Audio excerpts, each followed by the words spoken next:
आपने इसको back test किया, दोनों अल्फाज को कंबाइन करके what is the kind of returns you have been seeing? I am seeing 30% yearly returns. And कितनी एक्यूरेसी आती है ट्रेड्स में?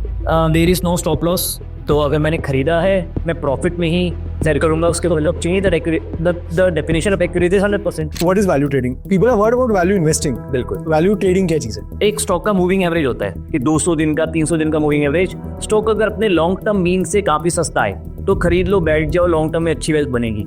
लेकिन मैं कहता हूँ कि वो अगर मीन के नीचे आया है, दोबारा से ऊपर जाएगा, दोबारा से नीचे आएगा, तो मैं नीचे आने का वेट क्यों करूँ? तो वैल्यू ट्रेडिंग में इंस्टेड ऑफ इन्वेस्टिंग मैं उसको टाइम पे सेल भी करता हूँ। रिलायंस का जो प्राइस 4 लाख करोड़ रुपए जो मार्केट कैप वाइप आउट हो गया है, तो ज़्यादा लॉस किसका हुआ है? जिनके पास 90% ओनरशिप है या जिनके पास मात्र 10% है? ऑब्वियसली 90% वालों का। तो हु विल मेक श्योर कि रिलायंस वापस से ऑल टाइम हाई बनाएगा? सूनर और later it is bound to make all time high. तो ये बिग प्लेयर्स ही कंपनीज के प्राइस फंडामेंटल्स को जो है मैनिपुलेट कर सकती हैं। तो मैं चाहता हूं जिस भी कंपनी में मैं काम कर रहा हूं उस कंपनी में पावरफुल लोगों की होल्डिंग ज़्यादा से ज़्यादा होनी चाहिए, क्योंकि मेरा प्राइमरी बेसिस क्या है? एक अच्छी कंपनी को सस्ते में खरीदना है। अगर मैंने कंपनी को सस्ते में खरीदा है, जब ऐसे बिग प्लेयर्स भी लॉस में हैं, तो इट इज देयर रिस्पॉन्सिबिलिटी कि वो कंपनी को वापस से ऊपर लेके जाएंगे। Just for motivating a lot of retail traders, अगर आप अपना खुद का पीएनएल भी अगर आप शो कर पाएं, how much capital R you trading with, कितना आपने डिप्लॉय कर रखा है और कितना आप रिटर्न्स बना पा रहे हैं? आपने you said that 30% you are making year on year, तो if you can just show also on the screen just for motivation curiosity. Absolutely. This is my profit that I booked in equity, close to profit है। And FNO का अगर मैं आपको दिखाऊं तो F&O में भी सिमिलर प्रॉफिट्स ही रहे हैं मेरे। एफएनओ में मैंने क्लोज प्रॉफिट बुक किया है। Hi everyone, welcome to another episode of LearnCast। इस पॉडकास्ट सीरीज का हमारा ऑब्जेक्टिव ये है कि एक्सपर्ट ट्रेडर्स को, एक्सपीरियंस ट्रेडर्स को बुला के उनसे सीखा जाए how they are operating in market, whatever they have learned in market, क्या गलतियां की हैं उन्होंने उससे सीखा जाए, उनकी स्ट्रैटेजी सीखी जाए और कैसे रिटेलर ट्रेडर्स की जर्नी को और प्रॉफिटेबल बनाया जाए। तो today we have a very special guest on our LearnCast series, Hemant Jain sir. Thank you so much for coming on the show. I remember, sir, the first time we had a discussion was way back in 22, I suppose. Or we were looking for expert panelists on the platform that we have built, TradeWise. और मुझे याद है कि जब आपने अपना experience बताया and 4-5 साल का आपको ट्रेडिंग एक्सपीरियंस था उस टाइम पे, और मुझे लगा कि इतने कम टाइम पे हो सकता है इतनी ज़्यादा डेंस नॉलेज या अंडरस्टैंडिंग ना डेवलप हुई हो। But then you also discussed with me the kind of contrarian point of views that you had learnt in your 4-5 years of journey. और वो खास करके इसलिए था क्योंकि जो आपकी जर्नी रही मार्केट में वो बहुत स्पेशल रही, right? So you did not learn on your own because you had very diverse experience of working with HFTs, trading firms. तो वो एक बहुत इंटरेस्टिंग जर्नी रही जहाँ पे आपने ये सीखा कि बड़े प्लेयर्स कैसे ऑपरेट कर रहे हैं। You learned how big players are, they kind of have a edge in the market. How retailer traders को पैसा बनाना नहीं देते, ठीक है, वो आपने सीख लिया और फिर आपने वो स्ट्रैटेजीज चूज की जहां पे स्पेस है एक रिटेलर के लिए पैसे बनाने की, ठीक है, और वो आपने इंप्लीमेंट भी करके देखी। तो I think that is very very interesting and वही हमारा ऑब्जेक्टिव भी रहेगा आज के पॉडकास्ट एपिसोड का, कि हम आपसे वो सीख पाए कि कैसे, क्या वो स्पेस है जहां पे बड़े players, big players, HFTs, hedge funds, trading firms, trading desks वहां पे ऑपरेट नहीं करते हैं और एक स्पेस है जहां पर रिटेलर पैसा बना सकते हैं। So thank you so much for coming on the show. आपकी जर्नी से स्टार्ट करते हैं। I think you did your graduation, you did your engineering from IIT Delhi. वहां से कैसे स्टार्ट हुआ ट्रेडिंग की तरफ, स्टॉक मार्केट की तरफ इंटरेस्ट आपका? बिल्कुल, इंटरेस्ट तो मेरा खैर बचपन से ही था। पापा को मैं देखता था कि पहले ना टीवी पे न्यूज़ के नीचे से लाइनें आती थी कि शेयर के प्राइस ऐसे रिवाइंड हो रहे हैं, नए नए प्राइसेस आ रहे हैं, तो पापा देखते थे, तो थोड़ा बहुत इंटरेस्ट वहां से आता था कि ये है क्या। लेकिन 2008 के क्रैश में पापा ने काफी पैसा लूज किया था, तो पापा ने उसके बाद अभी मार्केट को देखा नहीं। लेकिन मेरे को एक क्यूरियोसिटी थोड़ी बहुत तो थी ही मन में कि चलो कभी फ्यूचर में आएंगे मार्केट में। तो जब मैं IIT दिल्ली में था तो मेरे जूनियर्स फाइनेंस पे काफी इंटरेस्टेड थे। मुझे ज्यादा आइडिया फाइनेंस के तब तक नहीं था, तो मेरा जूनियर्स ने आके मेरे को बोला कि सर ये फाइनेंस में ऐसे ऐसे है, आपकी तो मैथ वैसे भी अच्छी है, कोडिंग अच्छी है, आप ट्राई करो। तो मैंने अप्लाई किया इंटर्नशिप के लिए एंड US का एक हेज फंड है ट्रेक्सक्वांट, तो ट्रेक्सक्वांट ने मेरे को मौका दिया कि मैं उनका पार्ट टाइम रिसर्चर बन सकता हूँ एंड उनके साथ रिसर्च करते हुए पूरा मेरे को एक्सपोजर मिला कि in the world of finance किस तरीके से बिग प्लेयर पैसा छापते हैं। मतलब लिटरली उनके पास ऐसी टेक्नोलॉजी है, इतना पैसा है, इतने ज्यादा दिमाग वाले लोग हैं, like IIT Delhi, IIT Bombay, CS graduates, they have all the money, brain and technology that it's impossible for anyone to beat them. So उनके साथ काम करते हुए मेरे को भी इंटरेस्ट आया कि हाँ वो अगर ये चीज़ करके पैसा कमा रहे हैं तो मैं क्या कर सकता हूँ कि मेरा पैसा बने। तो 2020 में ही कोरोना क्रैश के दौरान मेरी मार्केट में एंट्री हुई थी। 5,000 10,000 रुपये मैं मार्केट में डाला करता था। तब मुझे लगता था मार्केट में पैसा बनाना रिटेलर के लिए इम्पॉसिबल है, क्योंकि मैं उनके साथ काम करता था, they consistently print money. I was like मैं बेचारा कहाँ से पैसा बनाऊंगा। तो मैं पहले एफडी किया करता था। देन 2020 के क्रैश में मेरे को लगा कुछ किया जा सकता है। मैंने नई नई चीज़ें ट्राई की, जो इंट्राडे में वहाँ पे इंप्लीमेंट करता था उन्हें इंप्लीमेंट करने की कोशिश की, कंसिस्टेंट लॉसेस। जो मोमेंटम ट्रेडिंग में वहाँ पे इंप्लीमेंट करता था उन्हें इंप्लीमेंट करने की कोशिश की, consistent losses. Then I realise कि अच्छा जो वो कर रहे हैं वो करके तो पैसा नहीं बनने वाला। जो बिग प्लेयर्स कर रहे हैं उसको आप कैसे भी कॉपी कर लो, कुछ भी कर लो, you will never be able to make money. तो कुछ ऐसा फिगर आउट करना पड़ेगा कि उसके उल्टा हम कैसे चलें। और अगर उनके साथ चले भी तो थोड़ा लॉन्गर टाइम फ्रेम रखते हुए, क्योंकि शॉर्टर टाइम फ्रेम में आप उनको बीट नहीं कर सकते बिकॉज ऑफ टेक्नोलॉजिकल एडवांसमेंट जो उनके पास है। तो फिर मैंने वैल्यू ट्रेडिंग को जो है फॉलो करने की कोशिश की। वॉरेन बफेट की कई सारी बुक्स भी पढ़ी जिनसे एक आइडिया लगा कि स्टॉक्स का नेचर है ऊपर नीचे होना। तो इट्स योर चॉइस कि आपको मोमेंटम के पीछे भागना है, जो ऐसे बिग प्लेयर्स करते हैं। Let me be very honest, हमें ऐसा लगता है कि बिग प्लेयर्स मोमेंटम के पीछे नहीं भागते, वो भागते हैं, लेकिन उनकी टेक्नोलॉजी उतनी अच्छी है कि आप मोमेंटम के पीछे भाग के उनको नहीं हरा सकते। आपको अगर पैसा बनाना है तो स्टॉक में वैल्यू देखनी पड़ेगी कि कहाँ पे स्टॉक सस्ता है, कहाँ पे महंगा है। तो उसी बेसिस पे मैंने large cap, mid cap, small cap हर तरीके के स्टॉक्स को स्टडी किया। Even I lost a lot of money. Like market जब बढ़ रही थी तो I was losing money because मेरे को लगा था कि पता नहीं क्यों शॉर्ट कर देते हैं। शॉर्ट कर दिया मैंने Infosys, bank Nifty. I lost 8 to 10 lakh rupees. वहां से एक लर्निंग है कि हाँ ये चीजें नहीं करनी है, अब जो करना है। फिर कई सारी यूट्यूब वीडियोस मैंने भी देखी, बहुत ज़्यादा नॉलेज नहीं मिली, लेकिन lucky I was lucky in terms of YouTube कि मेरे को जितने भी मेंटर्स मिले ना वो सारे वैसे थे कि अच्छी कंपनी सस्ते में खरीदो, महंगे में बेचो। कोई स्टॉप लॉस उनके माइंड में भी नहीं था। मैंने उनकी स्ट्रेटजीज को और रिफाइन किया और अच्छे से उस पर वर्क किया। एंड देयर मैंने फिर अपना सेटअप बनाया जो मेरे लिए काफ़ी अच्छे से वर्क कर रहा है। अभी पिछले 4-5 साल से अच्छे से प्रॉफिटेबल हूँ मैं, आपको दिखाऊंगा भी। काफ़ी अच्छे से प्रॉफिट भी बुक हो रहे हैं, पैसा कंसिस्टेंटली बनता है सेटअप में। बहुत बढ़िया। आपने जो जब आप एक्सप्लेन कर रहे थे अपनी journey, I have had now list of 5 to 6 questions जो मैं आपसे डिटेल में पूछना चाहूंगा। पहले तो आपने मेंशन किया your father was a full time trader. No, shop थी हमारी। अच्छा, शॉप थी और साथ में ट्रेडिंग करते थे। बिल्कुल। आपने मेंशन किया कि he lost a lot of money in 2008 crash. Generally मैंने देखा है कि जब लोगों का फैमिली में नुकसान होता है किसी एक चीज की वजह से, जैसे मान लीजिए स्टॉक मार्केट की वजह से नुकसान हो गया है, तो people start repelling it, right, कि नहीं जाना है उस तरफ, ट्रेडिंग बंद कर देते हैं। ज्यादातर इंडियन फैमिलीज में यही होता है कि यार मेरा नुकसान हो रखा है तो बेटा तुम ये मत करना, ठीक है। तो आपका इसमें फिर इंटरेस्ट कैसे आ गया? मेरे को भी यही सिखाया गया था कि ये चीज़ नहीं करनी है, लेकिन जब आपको एक एक्सपोजर मिलता है ना कि लोग तो पैसे बना रहे हैं, ठीक है, मेरे पापा ने पैसे लूज किए थे, कुछ मिस्टेक उनकी भी रही होंगी। जैसे मैं पापा से डिस्कस किया करता था कि मैं मार्केट में ये कर रहा हूँ, तो पापा कहते थे बेटा 2 रुपए का शेयर खरीदो, 3 रुपए का होके बेच दो। मैं कहा पापा आप समझ आए आपके लॉसेस की होती है, क्योंकि कुछ गलतियां जो टिपिकल सारे ही रिटेलर्स करते हैं, पहली स्टॉक में इन्वेस्ट वाली, वो शायद आपने भी की थी। तो मैंने उसको अवॉइड करने की कोशिश की कि ये चीज़ नहीं करनी। And still I was like कि नहीं, बड़ा पैसा बिग प्लेयर बना रहे हैं तो पॉसिबल तो है, रिटेलर्स के लिए भी बड़ा पैसा बनाना पॉसिबल है। तो आई स्टार्टेड ट्रेडिंग। इंटरेस्टिंग, ठीक है। एंड देन यू मेंशन कि आपने ग्रेजुएट टाइम पे, आईआईटी दिल्ली टाइम पे, you did an internship with an HFT. क्या नाम है? So the name that you mentioned? It's not HFT, it's actually a hedge fund. It's a hedge fund. क्या नाम है? Trex Quant. Trex Quant. तो Trex Quant की आपने internship की and then you continued your job there as well. बिल्कुल। Actually मेरी job city bank में थी एज अ सॉफ्टवेयर डेवलपर, लेकिन क्योंकि दूसरी कंपनी में आप दूसरा रोल ले सकते हो, तो I was a part time quant researcher, not a full time, part time quant researcher over there. ठीक है। तो जब आपने इंटर्नशिप ली, what were the kind of skills that you had? क्योंकि बहुत सारे लोग जो आज देख रहे होंगे ना, they will also B 19-year-old 20-year-old college graduates. उनको भी होगा कि अगर हमें फाइनेंस की दुनिया में, स्टॉक मार्केट की दुनिया में अपनी जर्नी स्टार्ट करनी है, कैरियर स्टार्ट करना है, what are the kind of skills that we should focus on? आपने उस टाइम पे क्या स्किल सीखी थी 2017-18 में जब भी आप ये परस्यू कर रहे थे internship, that you were able to crack that internship? और फिर उस इंटर्नशिप में आपका क्या एक्सपीरियंस रहा? मेन स्किल्स तो कोडिंग है कि आपको कोई भी हेज फंड, HFT किसी के भी साथ काम करना है, you need to be great at coding.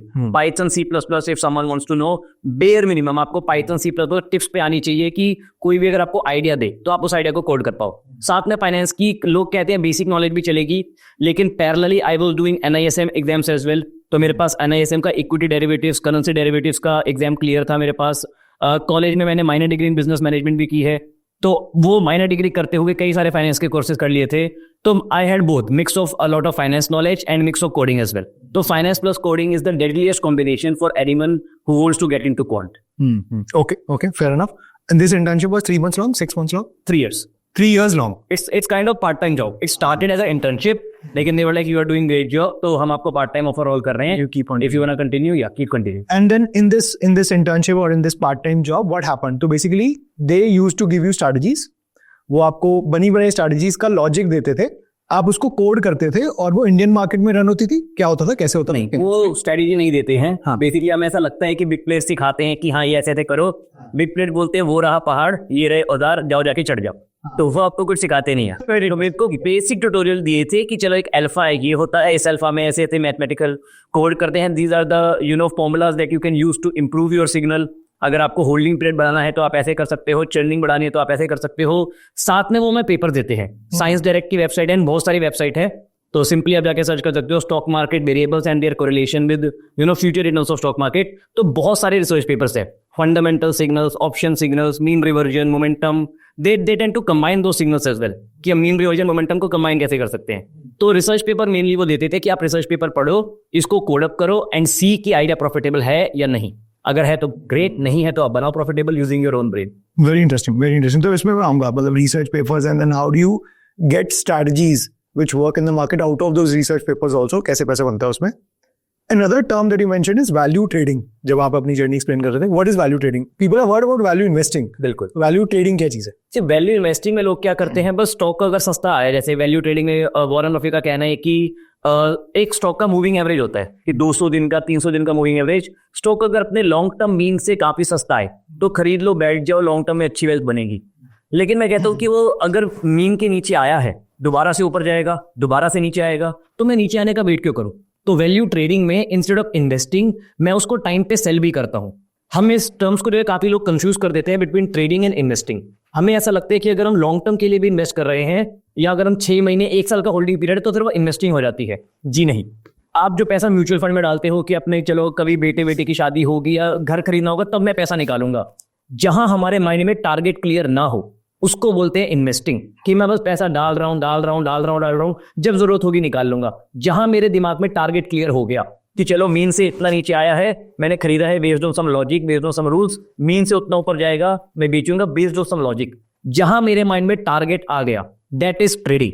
जहां टारगेट नहीं है दैट इज इन्वेस्टिंग. ठीक है, इसमें थोड़ा डिटेल में जाते हैं ना. सो आपने बोला कि यू क्रिएटेड अंडरस्टैंडिंग कि एक तो आपने पहले इंप्लीमेंट करके देखा वही स्ट्रैटेजीज जो आप HFTs में और हेज फंड्स में इंप्लीमेंट करते थे. ठीक है, आपने रिटेल के लिए आपने खुद के लिए ट्राई करके देखी and it did not work. What were those strategies जो काम नहीं करती हैं? पहले उस पर डिटेल में जाते हैं. क्यों वो काम नहीं कर सकती? क्योंकि वो उनके लिए काम कर रही तो हमारे लिए काम नहीं करेंगी. जी, उनके लिए काम ऐसे करते हैं कि जैसे मैं अगर कोई स्ट्रेटेजी लिख रहा हूँ, मान लो मीन रिवर्जन जी, बेसिक स्ट्रेटेजी है कि अगर किसी भी स्टॉक का पिछले 5 दिन का रिटर्न नेगेटिव है तो मैं उसको बाय करूंगा. अगर 5 दिन का रिटर्न पॉजिटिव है तो मैं उसको सेल करूंगा. मतलब मैं मेट कर रहा हूँ कि मार्केट रिवर्ट करेगी. तो वो लोग क्या करते हैं, अगर यूएस में 3000 स्टॉक लिस्टेड है, जैसे हमारे यूनिवर्स मेंशन होते थे कि जेपे टॉप 100, मतलब जापान के top 100 stocks, US top 3000, US के टॉप 3000 स्टॉक्स. तो मैं उन 3000 स्टॉक में पूरा वो सिग्नल इंप्लीमेंट करूंगा. उनमें मैं फिल्टर करूंगा कि जो है 1-2% के रिटर्न को मेरे को कंसीडर नहीं करना है. 5 दिन में अगर मूव हुआ है तो इग्नोर दैट. मिनिमम 3%, 4% या उससे ज्यादा का अगर रिटर्न है तो मान लो मेरे पास आ गया 1000 स्टॉक. अब वो उन 1000 स्टॉक में क्या करेंगे, एग्जाम्पल के लिए I try to keep calculation very simple. 500 stock का रिटर्न जो है 5% से ऊपर है, 500 स्टॉक का रिटर्न 5% से नीचे. तो वो जिन स्टॉक्स का रिटर्न 5% से ऊपर है वो सभी में $1000 का बाय कर लेंगे. मतलब रिवर्जन में बैठ करना है तो जिनका ऊपर है सभी को $1000 का सेल कर देंगे. जिनके रिटर्न्स डाउन है सभी को $1000 का बाय कर लेंगे. तो 1000 तो मैंने बताया छोटा नंबर लिया है, उनकी बुक्स बिलियंस ऑफ डॉलर्स की होती है. तो मतलब they can deploy millions of billions of dollars in this simple idea that overall market should revert. अब अगर मैं ये सोच रहा हूँ कि मैं ये 2 स्टॉक पकड़ के चलूंगा कि चलो बजाज फाइनेंस और डाबर, बजाज फाइनेंस 5% बढ़ा है मैं इसको बेच देता हूं, डाबर 5% गिरा है मैं इसको खरीद लेता हूं. Those hedge fund will make money क्योंकि वो 1000 कंपनी के साथ सेम चीज कर रहे हैं तो they have a edge, statistical edge. लेकिन मैं 2 कंपनी के साथ कर रहा हूं, दोनों ने ही उल्टा कर दिया तो I will lose money, they will print money. तो उनके आइडियाज को आप इस तरीके से कॉपी कर ही नहीं सकते because they have the money advantage. सबसे बड़ी बात, दे हैव बिग मनी जो हमारे पास नहीं है. ठीक है. और आपने ये भी पहले मेंशन किया था कि जितना स्मॉलर टाइम फ्रेम होता है उतना एज जो है वो हमेशा बिग प्लेयर्स के पास चला जाता है, HFTs के पास चला जाता है। एक तो हो गया चलो कैपिटल ज्यादा है, ठीक है, और कैपिटल से आपने मेंशन किया कि मैं डाइवर्सिफाई कर सकता हूँ ज्यादा।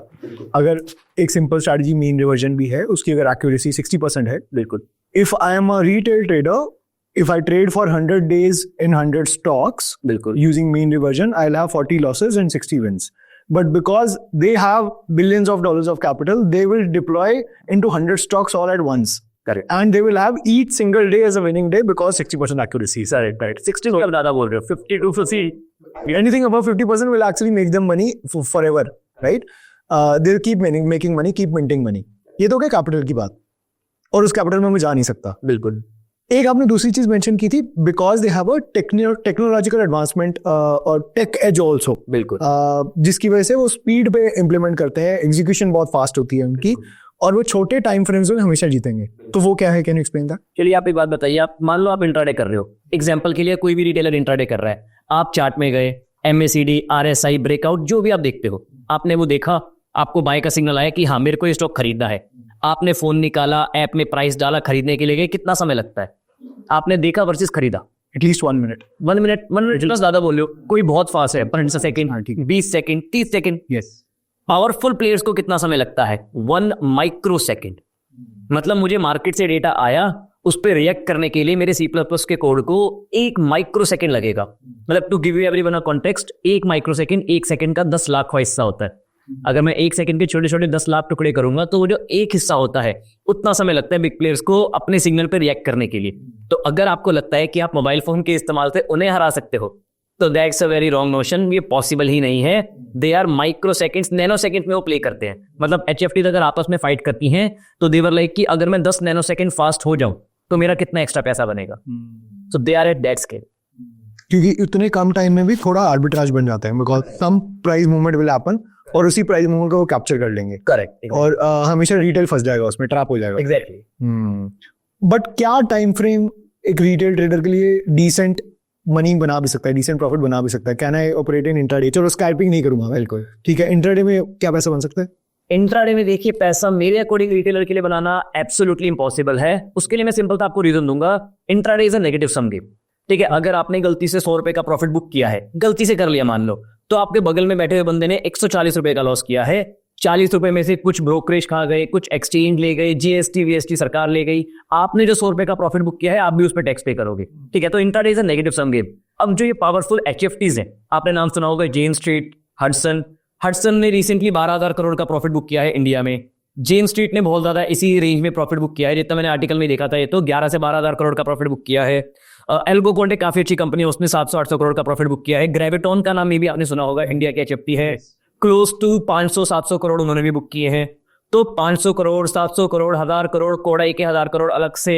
There are many HFTs in India, कम से कम 15-20 से ज्यादा ही है। दौलत कैपिटल आपने सुना होगा, उन्होंने भी 1000-2000 करोड़ बुक किए हैं। अगर ऐसी कंपनीज का कंबाइंड प्रॉफिट एग्जांपल के लिए 1-2 लाख करोड़ रुपए अगर इन्होंने बुक किए हैं, सरकार ने बहुत सारे टैक्सेस में बहुत पैसे कमाए हैं, if they are making money, government is making money, तो पैसा लूज कौन कर रहा है? कोई तो कर रहा है ना इंट्राडे में lose. That person is retailers. इसलिए 90% रिटेल ट्रेडर्स लॉस में। 90 भी नहीं, मैं 99 बोलूंगा। 99 बिल्कुल। You mention negative sum game. मैं अपने व्यूअर्स के लिए थोड़ा एक्सप्लेन कर देता हूँ। तो intraday options you mention negative sum game है, वो इसलिए क्योंकि एक दिन में सिर्फ 2 ही पार्टीज एग्जिस्ट करती हैं, 2 ही पार्टीज ऑफ ट्रेडर्स एग्जिस्ट कर सकती हैं, या तो लॉन्ग पार्टी या तो शॉर्ट पार्टी, या तो कॉल पार्टी या तो पुट पार्टी, और कोई पार्टी एग्जिस्ट कर नहीं सकती। There is no third type of position that you can hold. Correct, ठीक है। तो या तो कॉल जीतेगा या तो पुट जीतेगा, कोई तीसरा और कोई ऑप्शन नहीं है। और अगर रिटेल ट्रेडर्स में ये समझ बनी हुई है कि कॉल ऑप्शन है और जीत पुट रहा है, वो पुट बेसिकली HFTs और बड़ी ट्रेडिंग फर्म्स का है। They are always winning in the market. Basically whenever you are doing intraday trades, you need to assume that on the other side there is a very tech advanced trading firm that is sitting and you're taking a trade against them. You're not taking a trade against the market, you're taking a trade against them. और आपसे अपने आप को confidently पूछ के देखना चाहिए how confident you are in winning against that guy or that firm, right? बिल्कुल। Very interesting. You mentioned all these firms, Jane Street, Hudson, ये सारे इंट्राडे और स्कैल्पिंग ही करते हैं। Do they also do long term? Long term भी करते हैं, लेकिन उनकी स्ट्रेटेजी जो मैंने आपको कुछ देर पहले एक्सप्लेन की, हेज फंड टाइप की, स्टैटिस्टिकल आर्बिट्राज, इसको टेक्निकल टर्म में बोला जाता है स्टैटिस्टिकल आर्बिट्राज। कि अगर मैंने जैसे 1000 ट्रेड लिए हैं, मैं चाहे 400 में लूज करूंगा, डजंट मैटर, 600 ट्रेड तो मेरे प्रॉफिटेबल है ना, चाहे मैं 500 का भी बैलेंस होगा ना, तो जो 500 उनके प्रॉफिटेबल होंगे, प्रॉफिट ज्यादा होगा, लॉस कम होगा। इस तरीके के उनके सिग्नल्स होते हैं। इंटरेस्टिंग, ठीक है।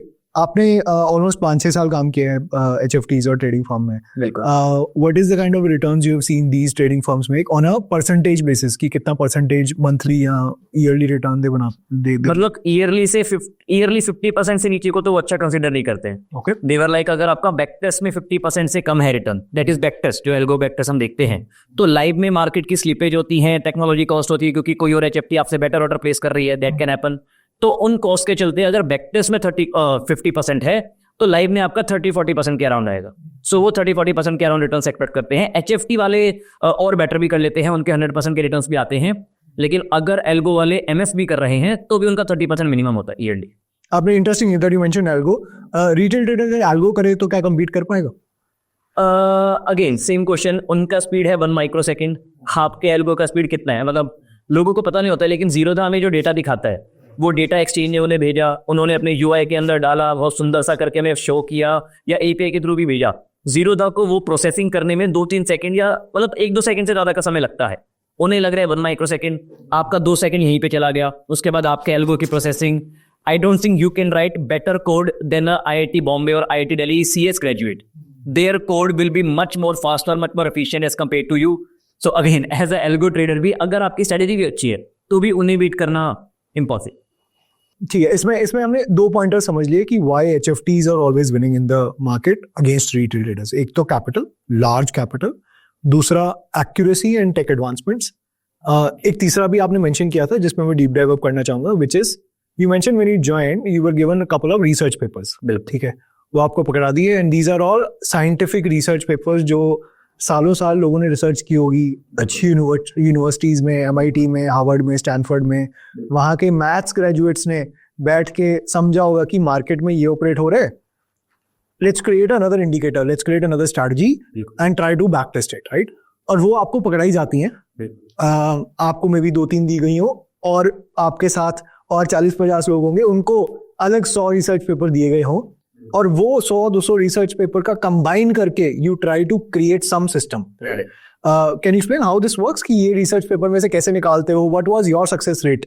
कितने रिसर्च पेपर आपने स्टडी किए? How many strategies did you develop? बिल्कुल, तो यार मैंने 100 से ज्यादा ही रिसर्च पेपर स्टडी किए होंगे। आपने पर्सनली? हाँ। मैंने ट्रेक्सकॉन ज्वाइन किया था, सबसे पहले मैंने फंडामेंटल पे वर्क किया था, तो cash flow based signals, net profit based signals, R&D based signals, जो हमें पता नहीं होते रहते। फार्मा कंपनीज की R&D की कॉस्ट जितनी ज्यादा है, फ्यूचर में उनके रिटर्न्स उतने ज्यादा होते हैं। इस तरीके की छोटी छोटी चीजें रिसर्च पेपर में लिखी होती हैं, जो अगर आप सिग्नल्स में कोड करोगे तो आपको ईयरली टाइम फ्रेम पे काफी अच्छे रिटर्न्स देती हैं। तो ऐसे मल्टीपल सिग्नल्स होते हैं, फंडामेंटल सिग्नल्स हो गए, then there are option signals, कि वो ऑप्शन के प्रीमियम से इक्विटी का प्राइस निकालने की कोशिश करते हैं कि ऑप्शन में अगर पहले चेंज आया तो क्या इक्विटी में मेरे पास एज है पैसा बनाने का, इस तरीके से भी करते हैं। Then there are again reversion based signals, fundamental signals, news based signals. हमें लगता है न्यूज वर्क नहीं करते, लेकिन जिस तरीके से वो यूज करते हैं, अब अगेन न्यूज का डेटा लेट से वेबसाइट पे आया है, हमें दिखा है न्यूज आ गई है, उनका एल्गो पहले डिटेक्ट करेगा उसे, हम बाद में करोगे, आपको लग रहा है आप न्यूज देख के पैसा कमा लोगे, लेकिन उन्हें जो पोजीशन बनानी है वो बना चुके हैं, they are going to win. तो ऐसी मतलब I would say tens of thousands of alphas होते हैं, उन्हें कंबाइन करके एक स्ट्रेटेजी बनती है हेज फंड में। When you say alpha is basically a signal which gives you straight edge over the market. Exactly, alpha is like a formula. You can indicator बोल दो, फॉर्मूला बोल लो, स्ट्रैटेजी बोल लो। Yes, ठीक है। तो मान लीजिए एक अल्फा है RSI, एक अल्फा है वॉल्यूम बेस्ड, कुछ आपने EMA बना दिया। तो आप कह रहे हैं कि multiple alphas, one research paper gives you one alpha और a combination of alphas, and then you combine all these alphas. बिल्कुल, और सिर्फ एक बंदे के अल्फाज नहीं, 100 बंदों के अल्फाज। आपकी टीम कितनी बड़ी थी? हमें ये डिस्क्लोज नहीं कह रहा था, लेकिन वेबसाइट पे दिख रहा था कि लगभग मिनिमम 30 लोग तो हैं around the world. And you are also not aware कि वो किस चीज पे, वो कौन से अल्फाज पे काम कर रहे हैं। नो, ये भी आपको नहीं पता। No idea. आपको ये भी नहीं पता कि जब ट्रेड प्लेस हो रहा है कि और किसके अल्फा के साथ कंबाइन होके हो रहा है, ये भी नहीं पता। No idea. तो आपको काम ये है कि आपको रिसर्च पेपर से डिस्टिल करके अल्फाज कोड कर देने। करेक्ट, ठीक है। So you created a set of let's say 10 alphas. बिल्कुल। And on back testing these are giving 40-50% return CAGR। ऐसे और 100 लोग बैठे हैं जिन्होंने अपने अल्फा सेट बनाए हैं, एंड और एक कोड है जो मास्टर कोड है, जो कि इन सबको कंबाइन करके ट्रेड ले रहा है वर्ल्ड ओवर, एक्यूरेसी के साथ और कैपिटल के साथ। So then it is almost impossible to beat these guys. Interesting, very interesting. ठीक है. Hemant, one last point that I want to discuss. I recently read this news basically, which was the largest millennial trading platform, which is Robinhood in the US, right? So they were recently accused of sharing order flow data with a lot of trading funds, trading firms, hedge funds, etc.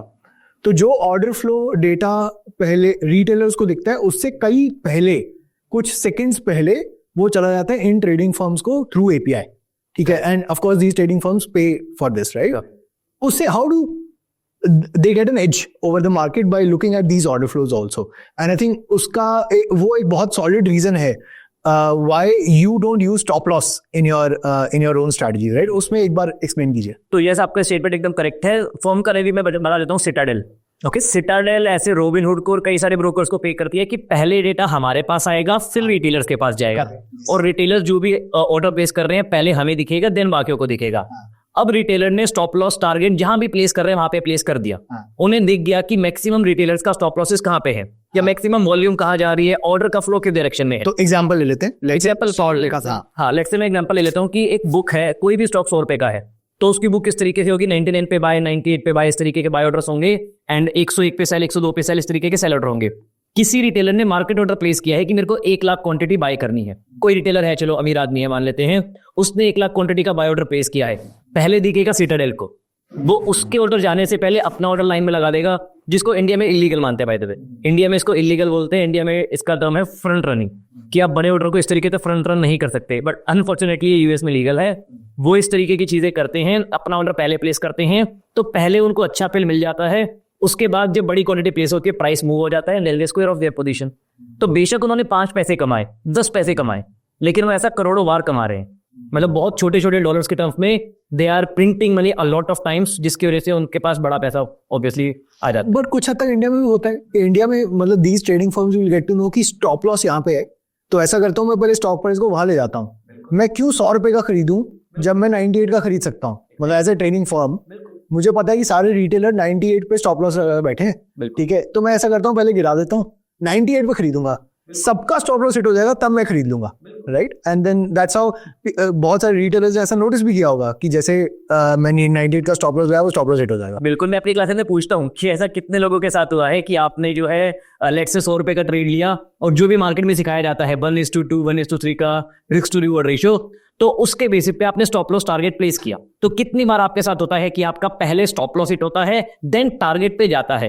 And maximum student कहते हैं हाँ sir हमारे साथ होता है. But क्यों होता है? Because of these firms. उन्हें पता है आपका स्टॉप लॉस यहाँ पे है, उन्हें पता है आपका टारगेट यहाँ पे है, वो पहले आपका स्टॉप लॉस खाएंगे, फिर आपको दिखाने के लिए टारगेट पे भी लेके जाएंगे कि देखो हमने प्रॉफिट बुकिंग कर ली, आप नहीं कर पाए. Very interesting. तो we learn four things now why HFTs have an edge over the market. एक तो कैपिटल, दूसरा है हमारा trading edge, technological edge, tech edge. तीसरा है जो इतने सारे हमने अल्फाज डेवलप किए.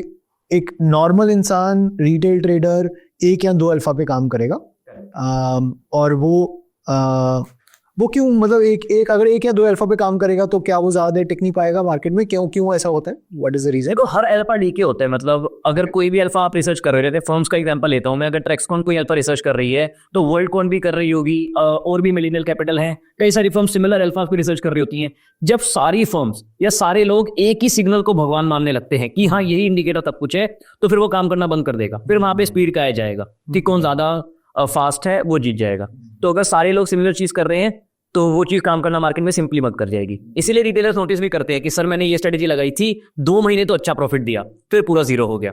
उसका रीजन यही होता है कि अल्फा डीके, जिसको हम बोलते हैं अल्फा डीके, कि मार्केट में अल्फा डीके होता है. इसलिए कॉम्बिनेशन बनाना ज्यादा काम करता है, कॉम्बिनेशन ऑफ अल्फा, ताकि उसका जो टाइम स्पैन है वो बढ़ जाए. Exactly. ठीक है. And the fourth thing that we learned is they have a better understanding of the market's order flow also, and they will take you towards stop loss. वहां पे खरीद लेंगे, वहां पे उनका ज्यादा पैसा बन जाएगा, आप लॉस में चले जाओगे.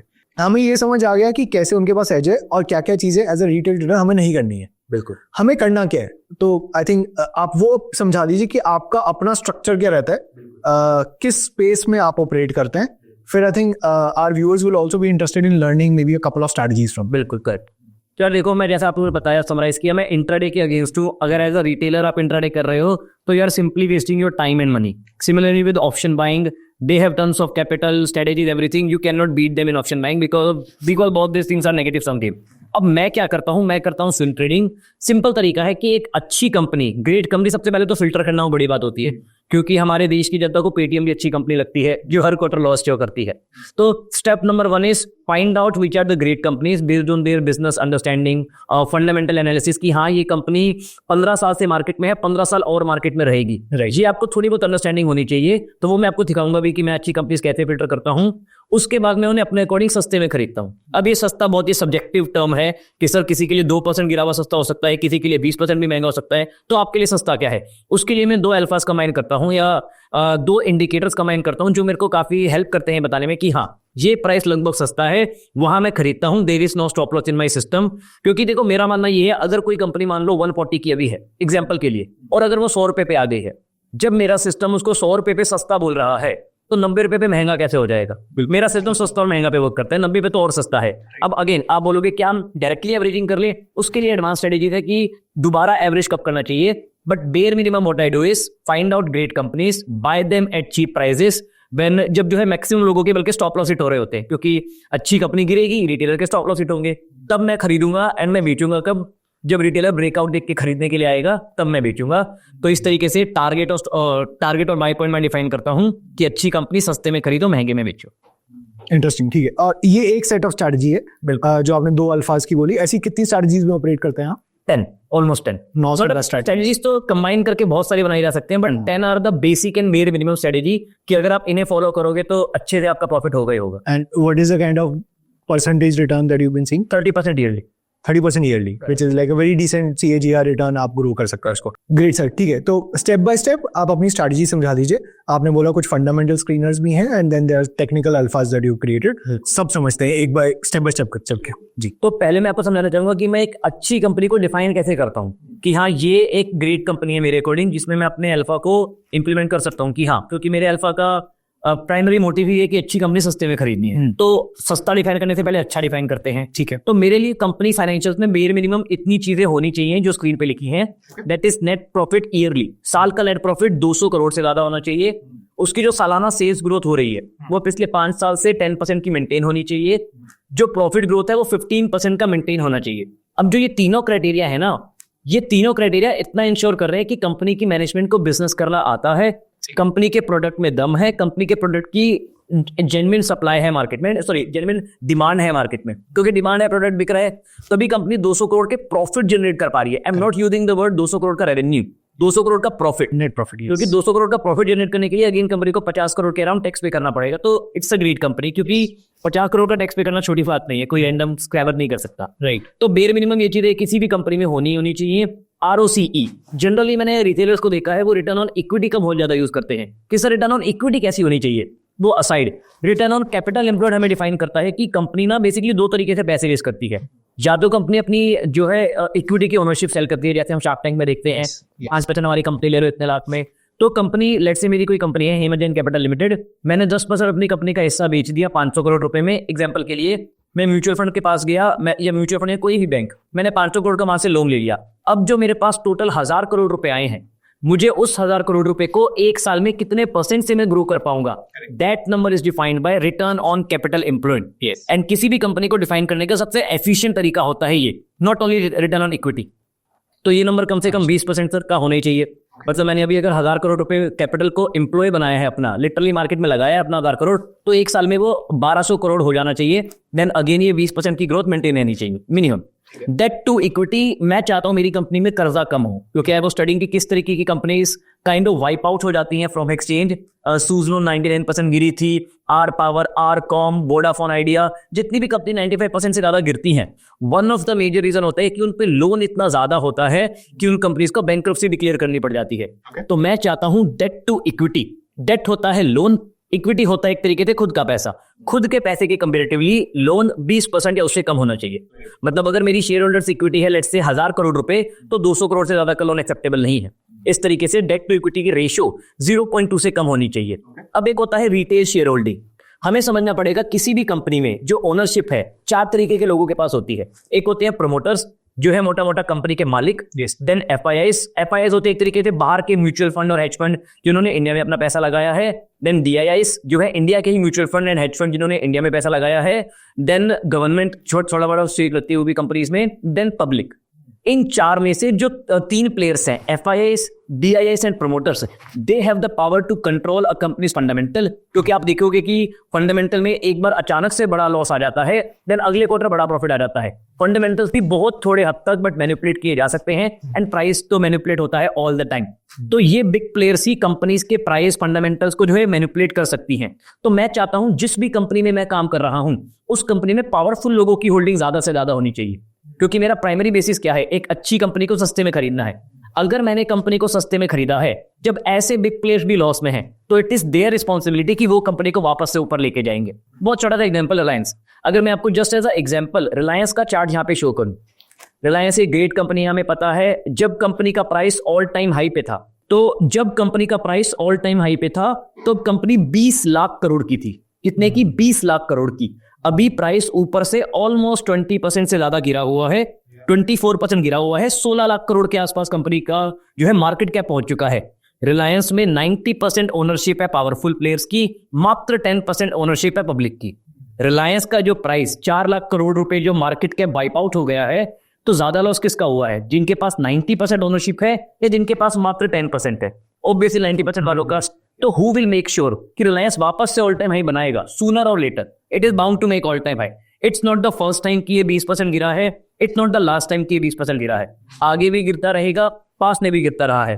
तो हमें ऐसी कंपनीज को सस्ते प्राइस पे खरीदना होता है। तो ये एक मोटा मोटा डेफिनेशन है कि एक ग्रेट कंपनी की डेफिनेशन क्या है। उसमें रिटेलर होल्डिंग 30% से कम होनी चाहिए। अगर रिटेलर्स होते हैं वीक हैंड्स, उनकी होल्डिंग 30% से कम है, तो ऑटोमेटिकली पावरफुल प्लेयर्स की होल्डिंग कितनी हो जाती है? 70% से ज्यादा। तो ये मेरे बेयर मिनिमम क्राइटेरिया थे जो मैं इंश्योर करता हूं for a non finance company की होना ही होना चाहिए। क्योंकि डेट टू इक्विटी की वजह से इसमें फाइनेंस कंपनी नहीं आएगी। फाइनेंस कंपनी कैसे निकालना है वो हम अलग सीखेंगे। तो एक बार हम समझ लेते हैं कि इन क्राइटेरियाज के बेसिस पे, in bare minimum filter criterias पे हम कंपनीज को निकालेंगे कैसे। तो screener.in जो है एकदम फ्री वेबसाइट है, इसका कोई भी पेड वर्जन लेने की जरूरत नहीं है। इस वेबसाइट पे हम आते हैं screener.in। इसमें स्टेप 2 पे हम क्लिक करेंगे स्क्रीन्स पे, फीड स्क्रीन्स टूल आपको दिख रहा होगा, हम स्क्रीन पे क्लिक करेंगे। Then there is create new screen.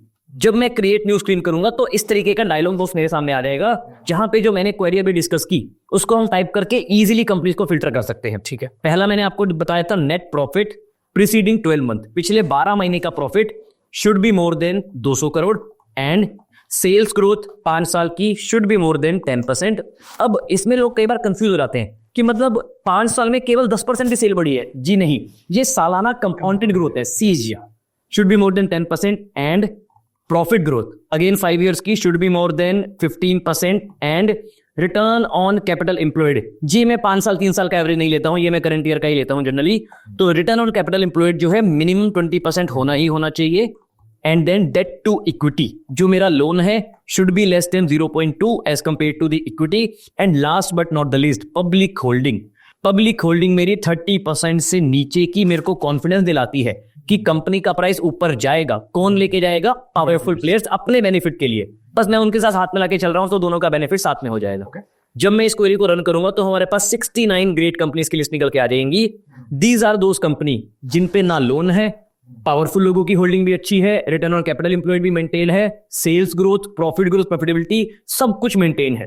तो अगर ये कंपनी नीचे गिर भी गई, ये कंपनी ऐसे ही जिनमें सभी म्यूचुअल फंड्स की SIP बाय डिफॉल्ट चल रही है, ये कंपनी अगर नीचे गिर भी गई तो इन्हें ऊपर कौन लेके जाएगा? Powerful players itself. ठीक है, तो यहां पे हमारे पास एक आ जाती है 69 बाकी सेक्टर की कंपनी। अब मैंने कुछ मिनट पहले कहा था कि फाइनेंस कंपनी नहीं आएंगी। क्यों नहीं आएंगी? क्योंकि फाइनेंस कंपनीज का नेचर होता है लोन लेके लोन देना, जो वाला फिल्टर। एग्जैक्टली, जो पैसा आप फाइनेंस कंपनी में डालते हो वो फाइनेंस कंपनी की बुक में एज अ लोन आता है। तो फाइनेंस कंपनी को निकालने के लिए हम किसी भी बैंक पे जाएंगे। जैसे मैं एग्जांपल के लिए HDFC बैंक पे आ जाता हूं, आप कोटक बैंक या कहीं भी जा सकते हो। स्क्रॉल डाउन करोगे थोड़ा सा और स्क्रॉल डाउन, सेक्टर के बगल में आपको दिखेगा बैंक लिखा हुआ है। जहां पे आपको दिखेगा सेक्टर के बगल में है बैंक्स। तो हम इस वाले बैंक पे क्लिक करेंगे, हमारे पास सारी बैंकिंग कंपनी जो NSE BSE में लिस्टेड है उनकी लिस्ट यहाँ पे आ जाएगी। तो हम करते हैं क्लिक। जहां पे मैंने क्लिक किया सारी बैंकिंग कंपनी की लिस्ट आ गई, इनको प्रॉफिट के अकॉर्डिंग सॉर्ट करो। 2 बार क्लिक करोगे इस तरीके से, अभी असेंडिंग ऑर्डर में प्रॉफिट सॉर्ट हो गया है, अभी डिसेंडिंग ऑर्डर में हो गया है। ये वही 12 महीने का प्रॉफिट है पिछले। ये प्रॉफिट मिनिमम 200 करोड़ होना ही चाहिए फॉर फाइनेंस कंपनी। हम ROCE नहीं देखेंगे क्योंकि उनका जो कैपिटल इंप्रूवमेंट बहुत ज्यादा होता है बिकॉज ऑफ लोन। तो हम return on equity for only finance and banking stock we will ensure कि रिटर्न ऑन इक्विटी 12% से ऊपर होना चाहिए। तो यहां पे हम मैनुअली फिल्टर कर लेंगे, तो लगभग 15 बैंक आ जाएंगे हमारे पास। प्रॉफिट 200 करोड़ से ज्यादा, ROE 12% से ज्यादा। Same thing will repeat with finance company. किसी भी फाइनेंस कंपनी पे आ जाएंगे हम, जैसे मैं बजाज फाइनेंस पे आ गया, बजाज फाइनेंस पे आए हम, स्क्रॉल डाउन किया, आपको दिखेगा सेक्टर के बगल में लिखा हुआ है finance, just click on finance. जितनी भी फाइनेंस कंपनी लिस्टेड है उनकी लिस्ट आ जाएगी। प्रॉफिट के अकॉर्डिंग सॉर्ट करो, प्रॉफिट 200 करोड़ से ज्यादा, ROE 12% से ज्यादा, लगभग 40-50 हमारे पास यहाँ पे फाइनेंस कंपनी आ जाएंगी। तो यहां से हमारे पास 50 फाइनेंस कंपनी आ गई, यहां से हमारे पास 15 बैंकिंग स्टॉक्स आ गए, यहां से हमारे पास ऑलमोस्ट 70 जो है बाकी सेक्टर की ग्रेट कंपनी आ गई। तो हमारे पास 130 प्लस अच्छी कंपनी की लिस्ट आ गई है। तो इसमें से अब जो मैं आज आपको स्ट्रेटेजी बताऊंगा वो केवल लार्ज कैप पे ही वर्क करती है। तो लार्ज कैप की स्ट्रेटेजी इसमें हम इंप्लीमेंट करेंगे और देखेंगे कि वो कैसे हमें कितने अच्छे रिजल्ट्स बैकटेस्ट में मिलते हैं। एंड बैकटेस्ट में मिले हैं, मैं आपको मतलब लाइव में भी जरूर रिटर्न हमें मिलेंगे। ठीक है, ग्रेट ग्रेट। तो सर इसमें हमारे पास आपने मेंशन किया कि 130 कंपनीज की लिस्ट आ गई है। आई कैन सी इसमें मार्केट कैप तो सबका मिक्स ही है, मतलब कुछ छोटी मार्केट कैप वाली कंपनीज भी जिनका प्रॉफिट हो सकता है 200 से ऊपर हो, बट छोटी मार्केट कैप की भी आएंगी। But then you also mention कि सिर्फ जो आपकी स्ट्रैटेजी है it's mostly applicable on large cap. बिल्कुल। तो कैसे हम इसको इम्प्लीमेंट करेंगे? तो देखो, लार्ज कैप की जो डेफिनेशन एक्सचेंज ने हमें दी है, लार्ज कैप की डेफिनेशन होती है कि जो टॉप 100 कंपनीज हमारे यहाँ NSE/BSE में लिस्टेड हैं, उनको हम डिफाइन करते हैं लार्ज कैप। लेकिन अगर मैं मैथमेटिकली कैटेगराइज करना चाहूँ तो करंट डेफिनेशन है, कुछ टाइम पहले तक डेफिनेशन अलग थी, फ्यूचर में डेफिनेशन चेंज हो जाएगी। जिन भी कंपनीज का मार्केट कैप 1 लाख करोड़ से ज्यादा होता है, मार्केट कैप होता है ये नंबर जो आपको यहाँ पे किसी भी कंपनी पे आते हैं, यहाँ पे दिखते हैं ना मार्केट कैप। ये मार्केट कैप जिस भी कंपनी का 1 लाख करोड़ से ज्यादा होता है उसको हम बोलते हैं लार्ज कैप कंपनी। तो मैं स्ट्रेटेजी उन्हीं पे इंप्लीमेंट करता हूं कि जिनका मार्केट कैप 1 लाख करोड़ से ज्यादा है, क्योंकि मतलब पावरफुल लोगों के पास ज्यादा बेनिफिट है उसको ऊपर लेके जाना, और ज्यादा पैसा भी लगा और ज्यादा कैपिटल भी डिप्लॉयड होगा। ठीक है। और उसमें कितनी सेट ऑफ कंपनी? बहुत कम सेट ऑफ कंपनीज बचेगी, 50 साल बचेंगी। ओके, बिकॉज हमारा criteria profitability, return on equity, loan ना होना, ये सारी चीजों की वजह से ना ऑलरेडी क्वालिटी टॉप कंपनीज हमारे पास आई हैं, उनमें से भी will going to implement the strategy only on large cap. ठीक है। तो within these 50-60 companies now the next step is, आपने मेंशन किया कि 2 अल्फाज हैं, 2 अल्फाज को हम कंबाइन करेंगे। बिल्कुल, लेट्स स्टार्ट विद दैट। बिल्कुल। तो यहाँ पे मैं स्क्रीन पे आता हूँ, ठीक है। तो हम किसी भी स्टॉक पे जा सकते हैं। एक बार बजाज फाइनेंस से हम स्टार्ट करते हैं, देन और भी स्टॉक पे इंप्लीमेंट करके देखेंगे कि ये अल्फा लॉजिकली सेंस में कर भी रहा है या नहीं कर रहा। ओके। तो हम किसी भी टाइम, मतलब मैं हमेशा डेली टाइम फ्रेम पे ही स्टडी करता हूँ, 5 मिनट, 10 मिनट, 15 मिनट, वीकली पे भी मैं नहीं करता हूँ, only daily time frame. Okay. तो डेली टाइम फ्रेम पे हम एक इंडिकेटर प्लॉट करेंगे जिसका नाम है एनवेलप, ENVELOPE। एनवेलप में आपको 3-4 दिख रहे हैं, मतलब मैंने एक पर्सनल इंडिकेटर भी कोड कर रखा है, हेमंत एनवेलप, तो उसको हम इग्नोर करते हैं। बेसिक एनवेलप जो एकदम बेसिक है उस पर हम क्लिक करेंगे, ठीक है। अब आप लोग बोलोगे तो बोलिंजर बैंड जैसा है सर, बोलिंजर बैंड से सिमिलर ही होता है लेकिन उससे बेटर वर्क करता है मेरे लिए। तो सेटिंग में जाएंगे हम, we need to make some changes. Now we need to understand कि जो भी मार्केट में डिसीजन ले रहे हैं ना, हम थोड़ा सा लॉन्ग टाइम फ्रेम पे ले रहे हैं। मैं नहीं चाहता कि स्टॉक 5% नीचे गिरे और मेरा बाई सिग्नल आ जाए, बिल्कुल भी नहीं। तो ये लेंथ हमें थोड़ी सी बड़ी रखनी होगी। मेरे लिए 200 समहाउ बेस्ट वर्क करती है, क्योंकि 200 मोटा मोटा एक स्टॉक का ईयरली साइकिल को डिफाइन कर देता है। प्रॉफिट भी ग्रो हो रहा है कंपनी के, तो 200 डेज पे मैं वर्क करता। एंड परसेंटेज 12 to 14 के बीच में आप कुछ भी सेट कर सकते हो, उतना ज्यादा रेलेवेंट नहीं है, लेकिन मैं परसेंटेज का लॉजिक भी एक्सप्लेन करूंगा। परसेंटेज हम सेट करेंगे 14। ओके। स्टाइल में हम जाके बेसिस लाइन जो है, this line is basically 200 day का मूविंग एवरेज, कि पिछले 200 दिन तक स्टॉक ने ऑन एन एवरेज कहां पे ट्रेडिंग की है, कहां पे उसका प्राइस क्लोजिंग हुआ था। तो इसको हम थोड़ा सा मोटा करेंगे ताकि हमें ये दूर से ही दिखाई दे जाए लाइन, ताकि हमें डिसीजन लेने में इजी हो। क्योंकि बेयर मिनिमम, यहां पे जो मैंने इंडिकेटर प्लॉट किया है, यहां पे the bare minimum logic that I am going to follow is, अगर मेरा स्टॉक मोटा मोटा डिफाइन कर रहा हूं अभी के लिए 200 दिन के मूविंग एवरेज से नीचे है, तो मैं कह रहा हूं कि वो सस्ता है। ठीक है, वॉरेन बफेट ने भी बोला है मीन से नीचे है, सस्ता है, पूरी दुनिया यहाँ पे डर के बीच रही है, we are going to buy. अगर 200 दिन के मूविंग एवरेज से नीचे है तो यहाँ पे I am going to define that, या यहाँ पे एक वैल्यू जोन क्रिएट हो रहा है। वैल्यू हमेशा एक जोन होता है, आप वैल्यू कभी भी प्राइस नहीं बोल सकते 502 रुपए का वैल्यू है, नहीं, वो डेफिनेशन सेल्स ही मेक नहीं करेगी। वैल्यू हमेशा जोन होता है, एंड ऊपर एक सेलिंग जोन क्रिएट हो रहा है जहां पे पावरफुल प्लेयर्स भी अपने प्रॉफिट बुक करते हैं। तो यहाँ पे हमें इंश्योर करना है कि ऑरेंज लाइन से नीचे अगर मेरा स्टॉक है तो वो लगभग सस्ता है, ऑरेंज से ऊपर है तो लगभग महंगा है।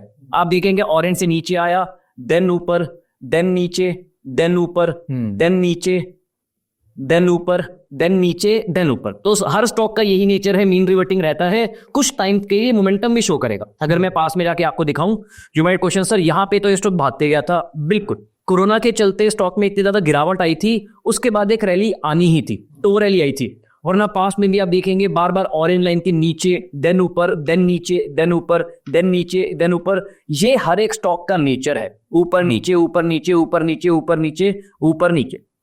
तो चॉइस इज योर्स कि आपको ऊपर खरीदना है, मोमेंटम को चेस करना है, या नीचे। मैं नीचे खरीदने वालों में से हूं। तो यहां पे हम ड्राइंग को क्लियर करते हैं।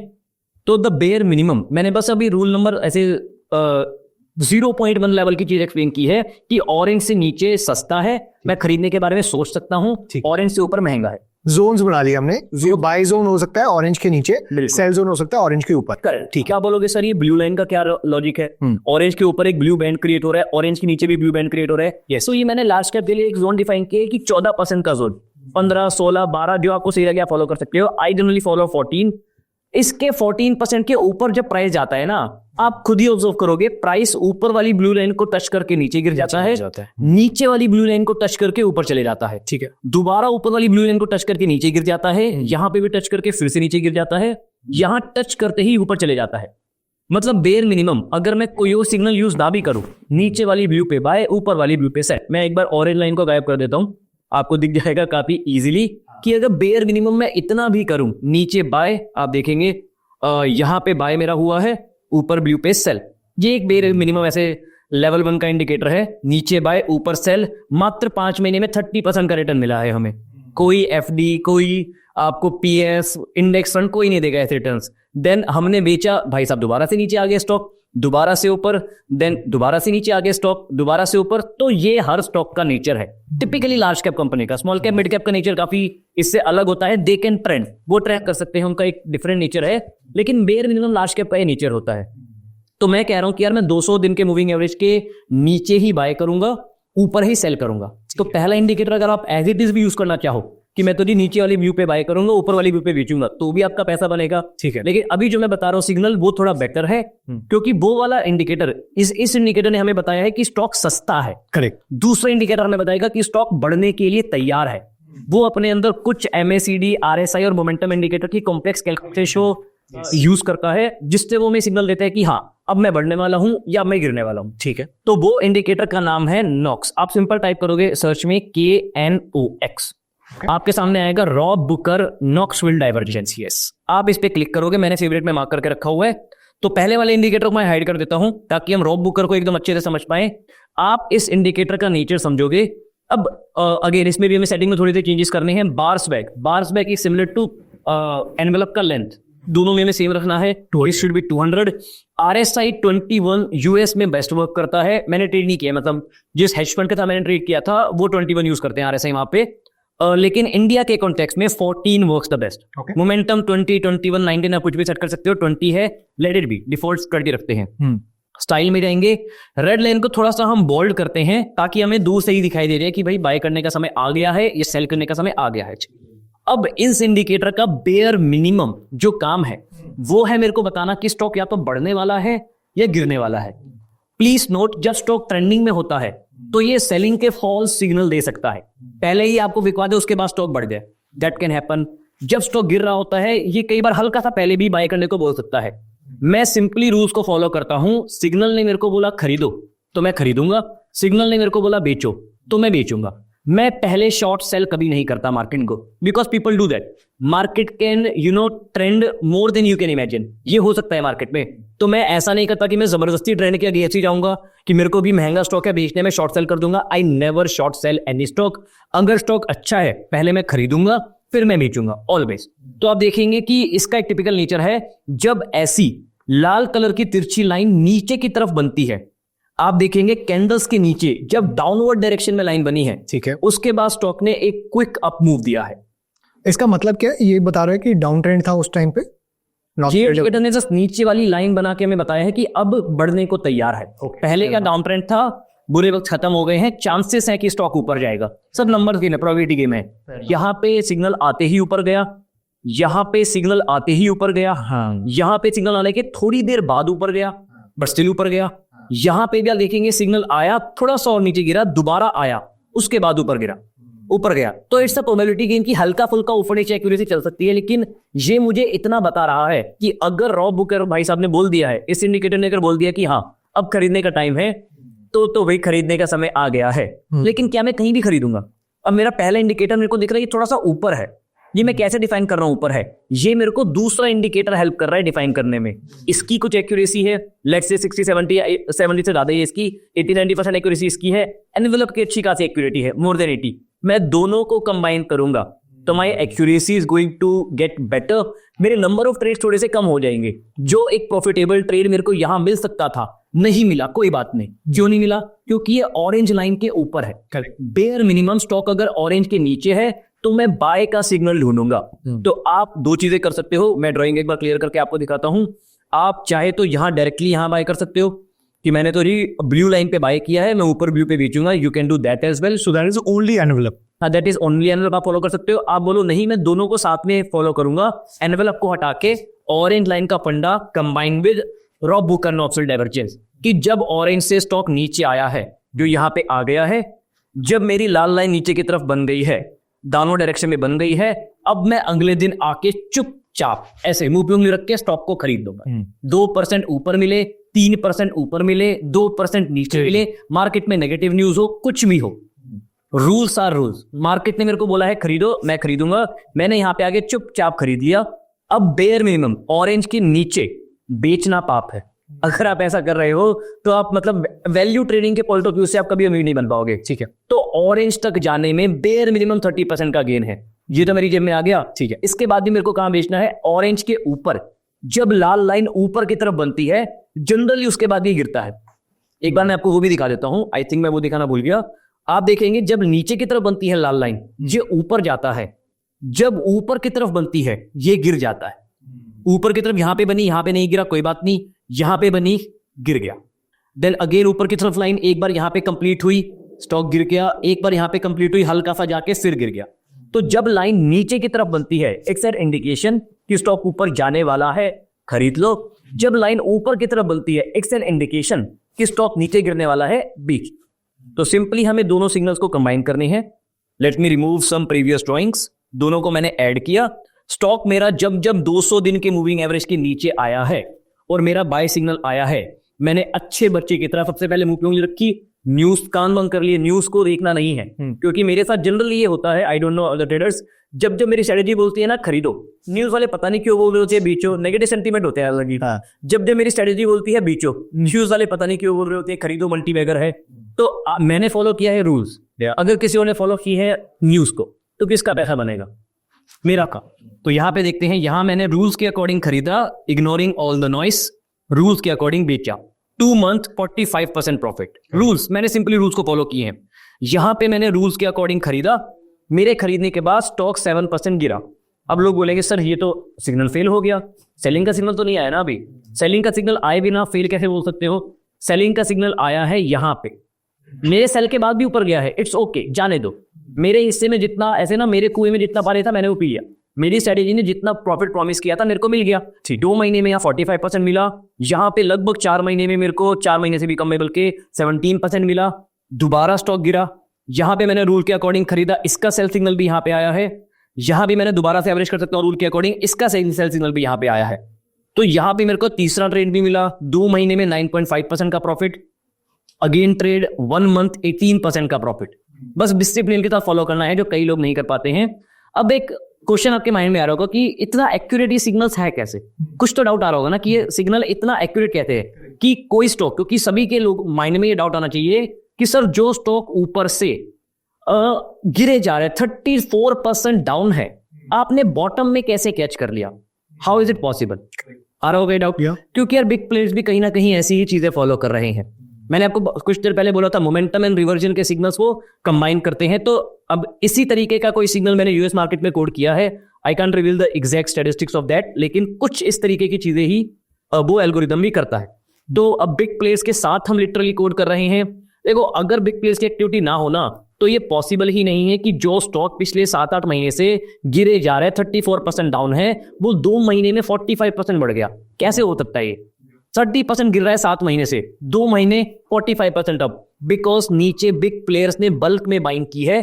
जो मैं अपने बाय सिग्नल को डिफाइन करता हूं जोन ऑफ बल्क बाइंग, कि जब मेरे सिग्नल ने बोला है खरीदो, मैं बल्क में खरीदता हूं। बिग प्लेयर भी यहाँ जोन में बल्क में खरीदते हैं।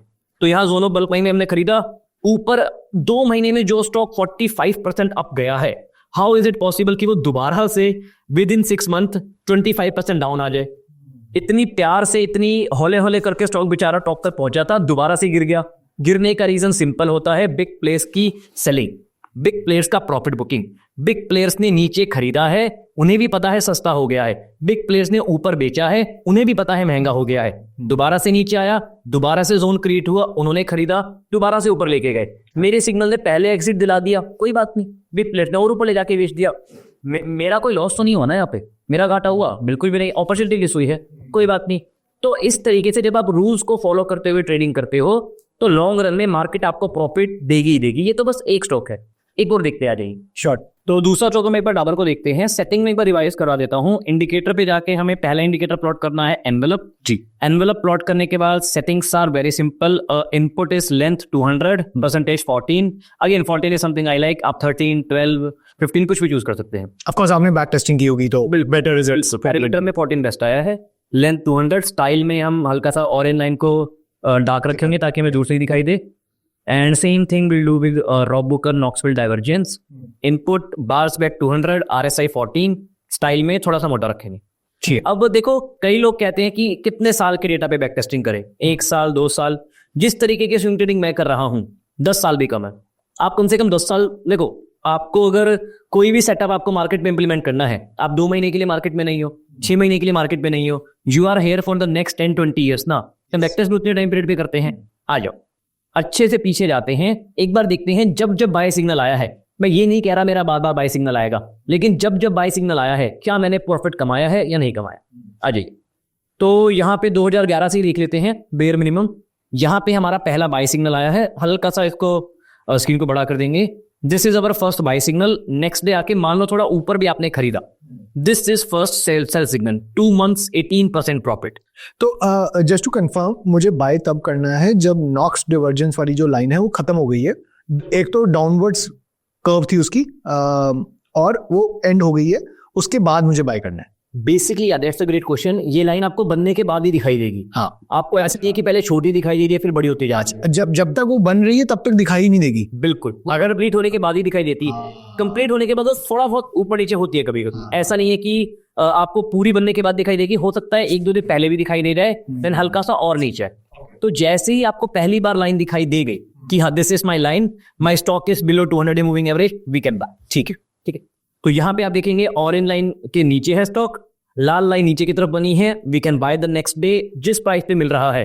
अगेन दोपहर 2 बजे बाय करूं, 11 बजे, डज नॉट मैटर, जिस प्राइस पे मिल रहा है नेक्स्ट डे बाय किया, सेल का सिग्नल आया, नेक्स्ट डे सेट।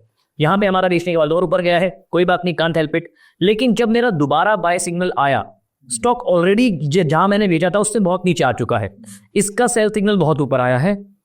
यहाँ पे देखते हैं सेल सिग्नल इसका कहाँ पे आया है, अच्छी खासी हाइट पे आया है, मार्क करना पड़ेगा एग्जैक्टली इस प्राइस पे। यहाँ पे हमारा 7 मंथ में 44% का प्रॉफिट हुआ है। पहला सिग्नल 2 महीने 18% प्रॉफिट, दूसरा सिग्नल लगभग 6-7 मंथ 44% प्रॉफिट। इसके बाद स्टॉक एक रैली में चला गया था। ये मेरी स्ट्रेटेजी जो है मोमेंटम पे बेट नहीं लेती है, तो ना मैं शॉर्ट करूंगा ना मैं लॉन्ग करूंगा। और आपको बाय सिग्नल भी नहीं मिलेगा। बाय सिग्नल नहीं मिला है, जहां बाय सिग्नल मिला है मैं वहीं बाय लूंगा।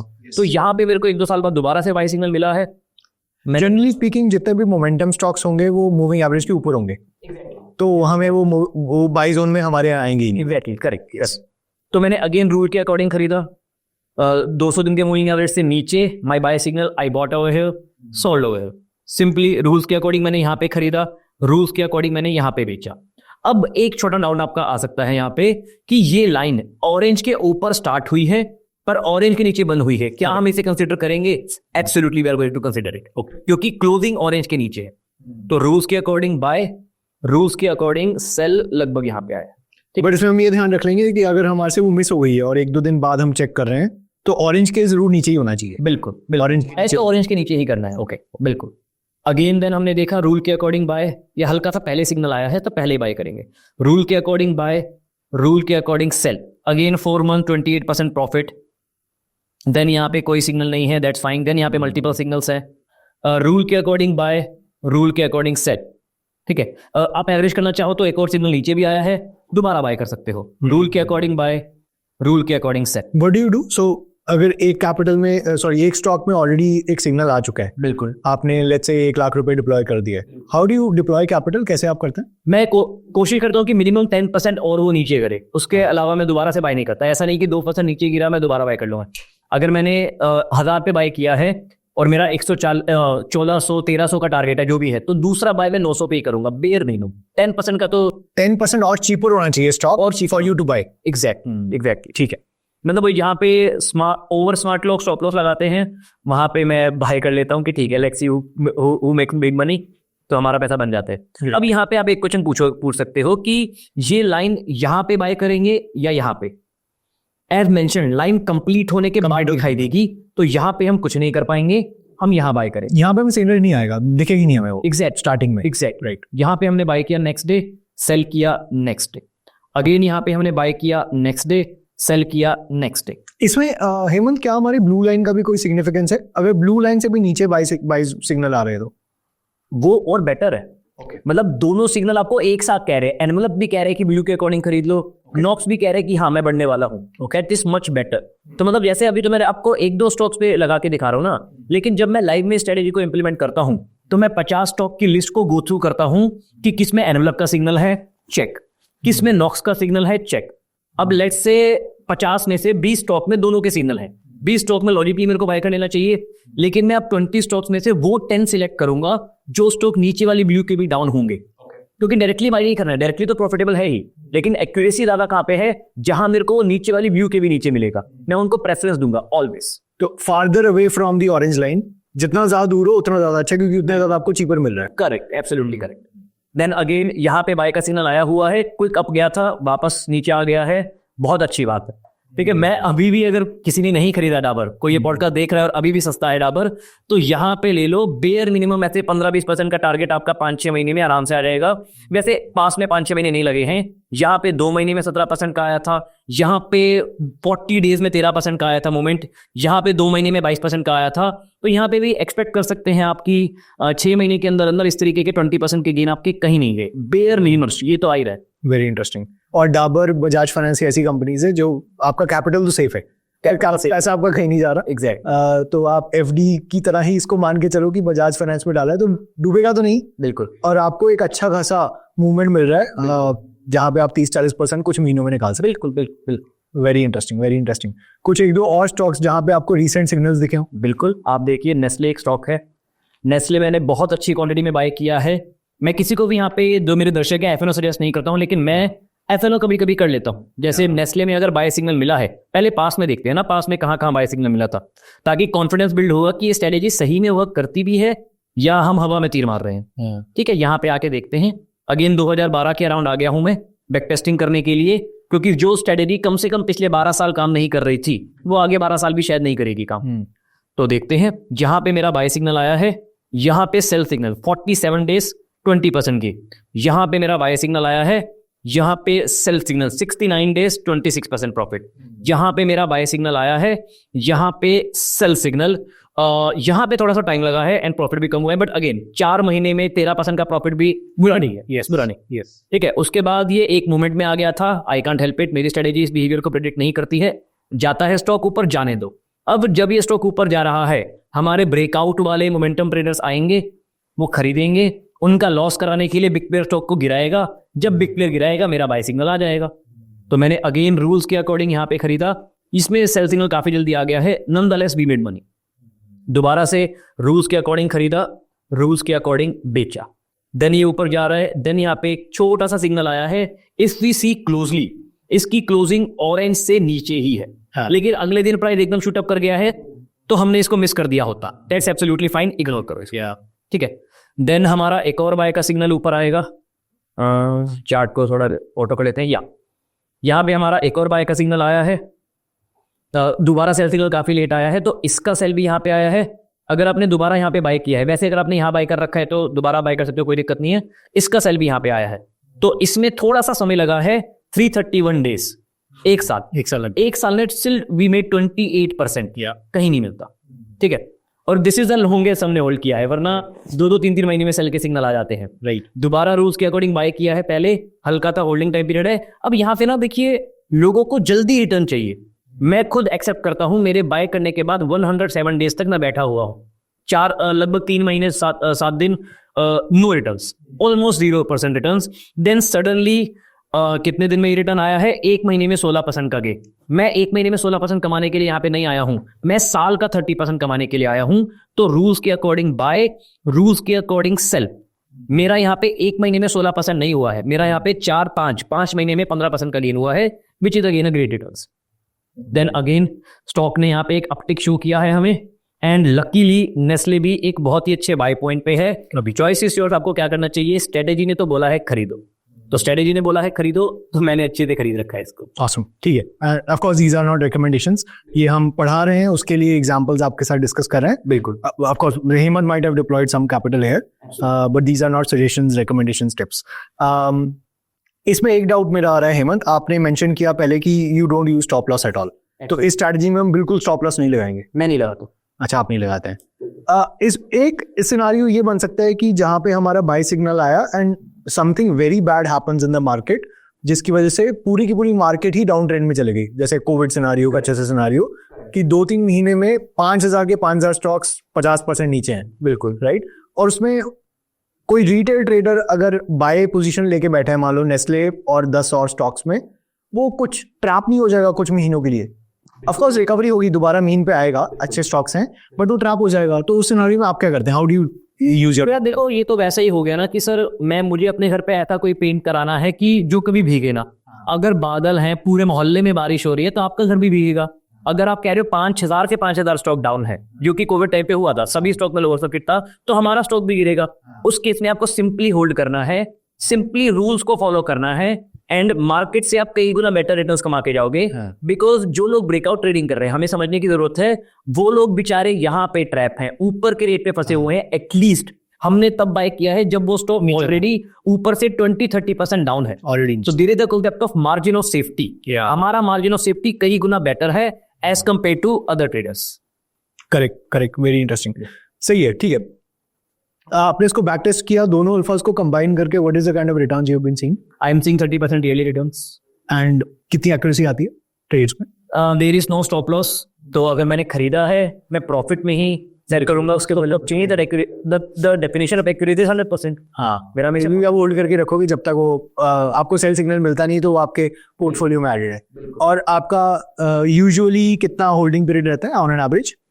3 to 6 मंथ का होल्डिंग पीरियड रह सकता है, जैसे हमने पास में भी देखा है। मतलब बैक्टर्स नहीं सजेस्ट किया है 3 महीने, 6 महीने, सिर्फ एक ये वाला ट्रेड इसमें 1 साल होल्ड किया है, वरना 3 से 6 महीने में 15-20% की रिटर्न ही देके जाता है। और कुछ ऐसे भी स्टॉक्स हैं आपके पोर्टफोलियो में जो पड़े हुए हैं, 2 साल से पड़े हुए हैं, सेल सिग्नल नहीं आ रहे, ऐसे हैं? नॉट इन लार्ज कैप के नहीं है, स्मॉल कैप मिड कैप के हैं, और स्ट्रेटेजीज भी अलग है। स्मॉल कैप मिड कैप में मैं फिर टारगेट करता हूँ 100-200% की रिटर्न। अगर मेरे को 2 साल होल्ड करने पे वो 100% देके जा रहा है, हाँ, मच बेटर, बहुत अच्छा सिग्नल है। वेरी इंटरेस्टिंग, सही है। This is very interesting. I think मुझे जितना आपने मुझे बताया, this makes a lot of sense. और वैल्यू ट्रेडिंग क्यों ज्यादा सेंस बनाती है मोमेंटम ट्रेडिंग से, वो भी आपने अच्छे से एक्सप्लेन किया है। तो I think a lot of retail traders should opt for it. Just for motivating a lot of retail traders, अगर आप अपना खुद का P&L भी अगर आप शो कर पाएं, how much capital R you trading with, कितना आपने डिप्लॉय कर रखा है और कितना आप रिटर्न्स बना पा रहे हैं। आपने you said that 30% you are making year on year, तो if you can just show also on the screen just for motivation curiosity. Absolutely. तो मैंने लॉगिन करके रखा हुआ है। बाय द वे, आपको यहाँ पे नेम दिखेगा विनोद। विनोद मेरे डैड का नाम है, विनोद जैन। मैं अपने डैड के अकाउंट से ट्रेडिंग करता हूँ for tax saving purpose. So comment में कुछ लोग आ सकते हैं, इट्स कंप्लीटली लीगल, ठीक है। तो यहाँ पे हम एक बार स्क्रॉल पे जाते हैं, कंसोल पे जाते हैं हम। I will show you the growth of my account, कि मेरे अकाउंट ने किस तरीके की ग्रोथ अचीव की है। ऑब्वियसली हर कोई 0 से स्टार्ट करता है। मैंने 5 लाख से शुरू किया था, नॉट 0। इंट्राडे किया, सारा पैसा 0। देन यूट्यूबर्स को फॉलो किया, जो कुछ है ज्ञानी यूट्यूबर्स, काफी ज्ञान देते हैं, आपने भी सुना होगा नाम, खैर मैं नाम नहीं लूंगा किसी का भी। उनको फॉलो किया, ऑप्शन बाइंग की, ऑप्शन सेलिंग की, अंधाधुन lost a lot of money. तो यहाँ पे मैं हर महीने पैसा ऐड कर रहा था, लेकिन कैपिटल आपको कांस्टेंट दिखेगा because I was losing money. Then सही तरीके की स्ट्रेटेजीज डिप्लॉय की, and this is the result in front of you. मेरा कैपिटल 0 से लगभग 2 CR तक ग्रो हुआ है, एंड रिसेंटली कुछ काम के लिए मैंने पैसा विड्रॉ भी किया था, तो हल्का सा डाउन है अभी, एंड मार्केट भी 10% डाउन है। तो उस केस में हमारा पोर्टफोलियो भी 10% डाउन आएगा, कोई डरने की बात नहीं है। जब मार्केट 10% रिकवर करेगी, we are going to make much better returns. अब एक डाउट आ रहा होगा कि आपने पिछले 3 साल में किस तरीके के प्रॉफिट बुक किए हैं। मैं आपको दिखाना चाहूंगा रिपोर्ट्स में आके, PNL में आके। बाय द वे मैक्सिमम लोग जो है ये डिटेल शेयर नहीं करते हैं, but I want to be transparent with you कि I am making good money in market. तो देखते हैं 4 साल में मैंने कितना प्रॉफिट बुक किया है। Let's see, in equity only I have booked close to, load हो रहा है, just give it 2 seconds। I think this is very interesting, क्योंकि यूट्यूब पे बहुत सेंसेशनल कंटेंट भी बन सकता है कि 100 करोड़ 200 करोड़ पे ये कैपिटल डिप्लॉय होता है, बट आपके सामने मतलब सब व्यूअर्स के सामने एक अच्छा एग्जांपल है जहां पे आपने 5 लाख रुपीस से स्टार्ट किया, मिनिमम रिस्क के साथ स्टार्ट किया, इंट्राडे और ऑप्शंस फ्यूचर से दूर रहे, रिस्क मिनिमम है, लार्ज कैप में डील किया, थोड़ा लॉन्गर होल्डिंग पीरियड रखा, स्टॉप लॉस भी नहीं यूज किया, बिल्कुल ही कॉन्ट्रारियन पॉइंट ऑफ व्यू बनाया, still you were able to grow from 5 lakhs to now you are sitting at 2 CR, close to 2 CR। Very interesting. हर मंथ में capital add करता हूँ, तो हम ये नहीं बोल सकते कि 20-30x की ग्रोथ है। Obviously I am adding capital every month based on my capacity. ठीक है, this is my profit that I booked in equity, close to 45 lakh का प्रॉफिट है। Now you make this, sir ये 15 लाख का अनरियलाइज लॉस क्या है? मैंने 1.5 करोड़ से ऊपर पैसा मार्केट में डाला हुआ है। मैं कॉन्स्टेंटली प्रॉफिट बुकिंग करते रहता हूँ अपने प्रॉफिटेबल स्टॉक्स की। पूरी मार्केट ही 10% डाउन आई है, जैसा मैंने बोला मौसम आते हैं, पूरी मार्केट ही अगर 10% डाउन आई है तो मेरा पोर्टफोलियो भी 8-9% डाउन आएगा, जो अनरियलाइज लॉस वो है। बट क्योंकि आप अब एग्जिट नहीं कर रहे हैं, ये फंडामेंटली स्ट्रॉन्ग स्टॉक्स हैं, तो जब भी ये मीन के ऊपर जाएंगे then you will be able to realise that profit, ये लॉस प्रॉफिट में कन्वर्ट हो जाएगा और तब आप फिर रियलाइज करेंगे। बिल्कुल करेगा। तो यहाँ पे मैंने इक्विटी में 45 लाख का आफ्टर चार्जेस प्रॉफिट बुक किया है, एंड FNO का अगर मैं आपको दिखाऊं तो FNO में भी सिमिलर प्रॉफिट्स ही रहे हैं मेरे। FNO में मैंने क्लोज टू 40 लाख का प्रॉफिट बुक किया है। But this FNO is not intraday. No, never. This not similar concept में मैंने जो FNO किया है कि अगर मेरे को डाबर का बाय सिग्नल आया है तो क्या मैं स्टॉक बाय करूं, क्या मैं फ्यूचर बाय करूं, क्या मैं ATM पुट शॉर्ट करूं। I can do multiple stuff based on my risk capacity. This is swing in FNO। Swing in FNO, या नो इंट्राडे। तो क्यूमुलेटिवली आप कह सकते हैं 86-87 लाख का प्रॉफिट बुक हुआ है in the past 4 years। I consider it quite good. Yes, this is very good. For a retail trader, this is like a dream. No, I think this is very great. A lot of retail traders will be able to view this as a motivation and also will learn the process. कैसे start करना है, किन किन चीज़ों से दूर रहना है, क्योंकि वहाँ पे HFTs बिल्कुल स्कोप नहीं छोड़ा है उन्होंने, HFTs ने और हेज फंड्स ने पैसा बनाने का। कैसे एक सेफ जोन में रह के रिस्क मिनिमाइज करके अच्छी कंपनीज पकड़ के एक अच्छा टाइम जोन लेके, और स्पेशली ये रिटेल ट्रेडर्स के लिए ज़्यादा सूटेबल इसलिए भी है क्योंकि टाइम भी बहुत कम लगता है। इंट्राडे ऑप्शंस में बहुत ज़्यादा टाइम डिवोशन भी आपको लगती है, दिमाग भी ज़्यादा खपाना पड़ता है, आपको स्क्रीन के सामने भी बैठना पड़ता है। तो how much time do you spend on trading? Weekly 10 minutes। Weekly 10-15 minutes। So more suitable for a retail trader, also makes much more sense from a return perspective, risk perspective. So I think a lot of people, viewers will be able to learn from this. Great। कुछ अगर आपको signing tips देने हो, suggestions देनी हो कि ये 2-3 चीजें तो हमेशा एक ट्रेडर को फॉलो करनी चाहिए। बिल्कुल। तो यार अगर आप कोई भी रिटेल ट्रेडर हो और अगर आप मोमेंटम ट्रेडिंग कर रहे हो तो करते रहो, क्योंकि यार आप अगर ब्रेकआउट पे खरीदोगे, मैं बेचूंगा, मेरा पैसा बनेगा। आप लोगों के लॉसेस से ही हम जैसे लोगों के प्रॉफिट्स जनरेट होते हैं। तो मतलब ये एक सरकाज़म था, ऐसा मत समझना कि मैं यही गाइडेंस दे रहा हूँ। Real guidance is please momentum के पीछे भागना छोड़ दो, क्विक मनी के पीछे भागना छोड़ दो। शॉर्ट टर्म प्रॉफिट्स आपको सिर्फ दिखते हैं, रियलाइज नहीं होने वाले हैं। आपको RR के वर्ड सुनने में आएंगे, रिस्क टू रिवॉर्ड रेशियो, लाखों वीडियोस यूट्यूब पे अवेलेबल है, how to set the right quantities, risk to reward ratio, blah blah blah. Simply ignore all those things. अगर आप एक ग्रेट कंपनी में सस्ते में खरीद के चैन की नींद सो रहे हो, you will be able to generate much better returns than all the 99% traders who are losing money in the market. Keep this one thing in mind कि 99% मोमेंटम वाले लॉस कर रहे हैं। क्यों लॉस कर रहे हैं? क्योंकि वो एक चीज नहीं समझ पा रहे हैं कि स्टॉक या तो सस्ता होता है या महंगा होता है। उन्हें लगता है स्टॉक भाग रहा है, भागता रहेगा, गिर रहा है, गिरता रहेगा। ऐसा कभी भी नहीं होता है। एक ग्रेट कंपनी या तो सस्ती होती है या महंगी। इट्स योर चॉइस आपको उसको कब बाय करना है। That is your personal choice and your personal decision. मैंने आपको गाइड किया है कि मैं क्या कर रहा हूं जिससे मेरा पैसा बना है। Rest is your choice. Awesome. I think this is very clear, concise for everyone to understand. Thank you so much, Hemant, for coming on the show. और आज एक स्ट्रैटेजी सीखी हमने आपने मेंशन किया कि आपके पास 10 स्ट्रैटेजीज हैं. So, of course, people who want to learn, they can attend the webinars that you do, the master classes that you do on our platform. Also, if I think people are interested, they can mention in the comments. We can do another podcast also. We can go in detail of many other strategies that you developed for yourself, you have deployed for yourself, and you made good amount of money with. Definitely. Thank you so much for conversating me. Thank you.